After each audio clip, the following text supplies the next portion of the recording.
नमस्कार साथियों, सत्य कहानी में आपका स्वागत है। अगर आप पहली बार हमारे चैनल पर आए हैं तो चैनल को सब्सक्राइब करके बेल आइकन ऑन कर लीजिए। अगर आप सच होने का ढोंग करेंगे तो आज नहीं तो कल बहुत नीचे गिरेंगे। जीवन के हर मोड़ पर कठिनाइयों से आपका सामना होगा। अगर आप उन कठिनाइयों से लड़ने के लिए मानसिक रूप से मजबूत होना चाहते हैं तो अपने दिमाग को प्रेरित करने वाले विचारों से सींचिए। जब तक हम अपने दर्द, गम और डर को हथियार नहीं बनाएंगे तब तक हम सिकंदर नहीं कहलाएंगे। यदि आप हारने की हिम्मत रखते हैं तो आप जीतने की कला बखूबी जानते हैं। तरक्की सिर्फ चाहने से नहीं, सही निर्णय और लगातार मेहनत करने से मिलती है। यदि आप ऊंचाई पर पहुंचना चाहते हैं तो आपको हर उन विचारों और बातों से हल्का होना होगा जो आपको भारी कर देते हैं। इस धरती पर कुछ भी मुश्किल नहीं है। मुश्किल है तो बस ये मानना कि कुछ भी मुश्किल नहीं है। चेहरे की रंगत से सिर्फ आदमी निखरता है, लेकिन मन की रंगत से आदमी और उसका भविष्य दोनों निखरता है।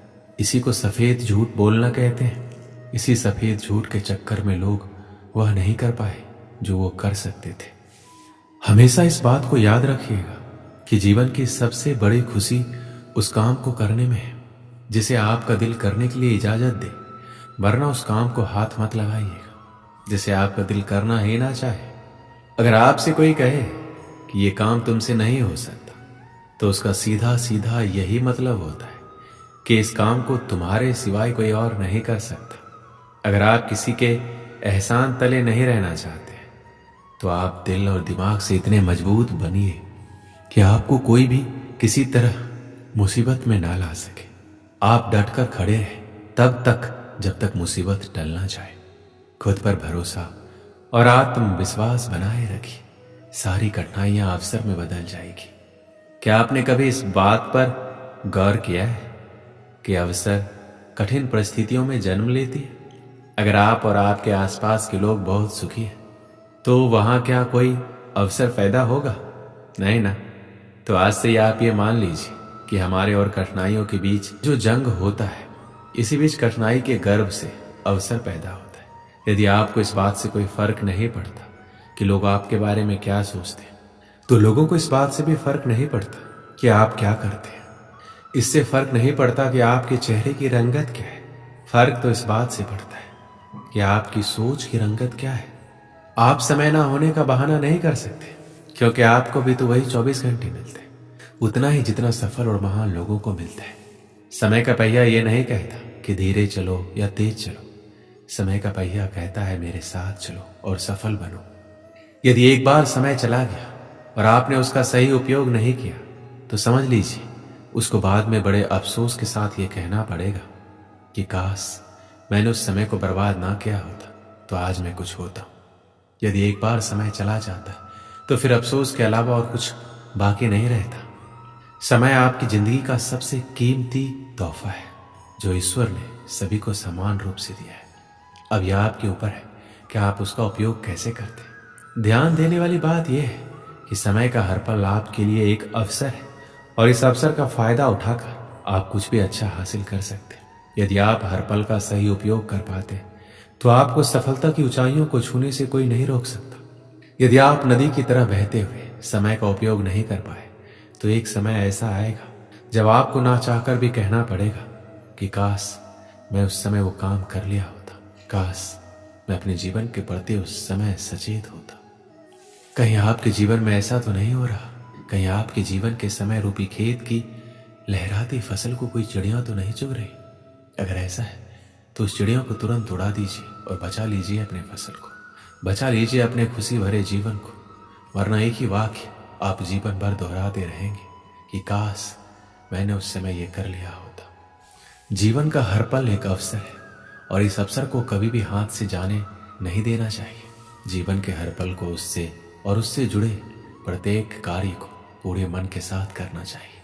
आपका भविष्य आपके वर्तमान पर निर्भर करता है, इसलिए अपने वर्तमान के हर क्षण का सही उपयोग करें।